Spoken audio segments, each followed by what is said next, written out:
नमस्कार दोस्तों, स्वागत है आपका हॉरर पॉडकास्ट की एक और नई कहानी में। ये कहानी भेजी है विजय कुमार जी ने, जो कि बदलापुर उत्तर प्रदेश के रहने वाले हैं। आज उनकी एक छोटी सी कहानी मैं आपको बताने जा रहा हूँ। तो चलिए शुरू करते हैं आज की कहानी। विजय कुमार बताते हैं, मेरे 12वीं के एग्ज़ाम सर पर थे और अचानक पिताजी के गुजर जाने के बाद घर की हालात बिगड़ गए।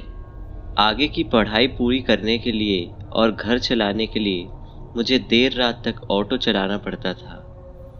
उस रात को सभी ऑटो वाले घर चले गए। सिर्फ मैं ही अकेला उस भयानक सन्नाटे में ऑटो स्टैंड पर अगली सवारी के आने का इंतज़ार करने लगा। दूसरे दिन से मेरे दोपहर को एग्ज़ाम शुरू होने वाले थे, इसलिए मेरे लिए समय भी पैसे की तरह ही कीमती था। इसलिए मैं ऑटो में आगे की सीट पर बैठकर नोट्स पढ़ रहा था कि तभी अचानक मुझे एक नशीली महक ने अपनी ओर आकर्षित कर लिया।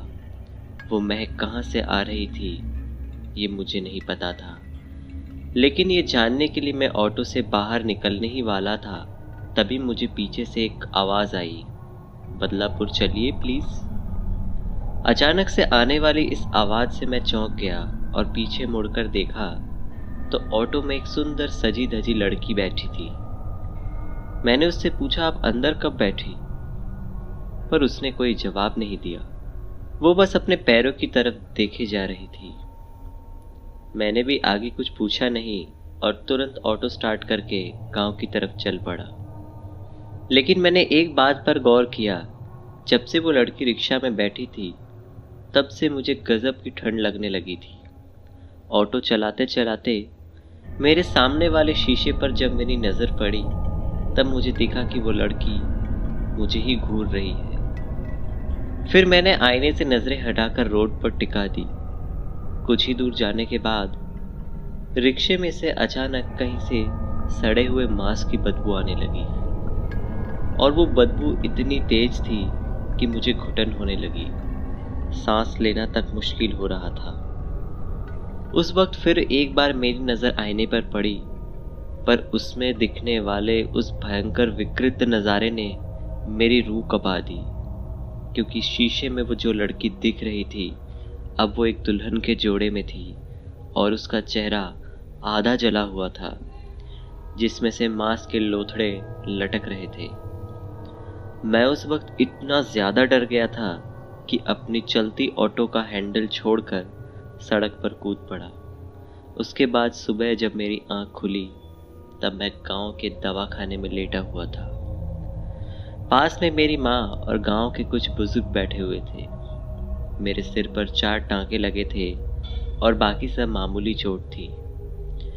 सिर पर गहरी चोट लगने से शायद मैं बेहोश हुआ था, और जब मैंने अपने रिक्शे के बारे में पूछा तो सभी ने मुझसे उल्टा सवाल किया कि तुम हमें गांव के बाहर सड़क पर मिले और तुम्हारा ऑटो दूर उस पुराने कब्रिस्तान में क्या कर रहा था।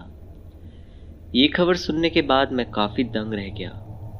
उस सवाल का जवाब मेरे पास नहीं था, पर उस खौफनाक चुड़ैल के बारे में मैंने सबको बता दिया। मेरी माँ भगवान का शुक्रिया करने लगी कि मेरा बेटा एक चुड़ैल के चुंगल से सही सलामत बच निकला। जाते जाते सभी गांव वालों ने बोला कि तुम्हारी किस्मत अच्छी है, इसलिए जिंदा हो। वो एक कुंवारी मरी हुई चुड़ैल है जो अपने प्यास तुम्हारे जैसे कुंवारों लड़कों का शिकार करके बुझाती है। उस दिन के बाद से जब भी मैं ऑटो चलाता हूँ तो ज़्यादा देर तक नहीं चलाता। जल्द से जल्द मैं अपना काम ख़त्म करके घर लौट आता हूँ। तो दोस्तों, कहानी आपको कैसी लगती है मुझे ज़रूर बताइएगा। मिलते हैं हॉरर पॉडकास्ट के अगले किसी नई कहानी के साथ।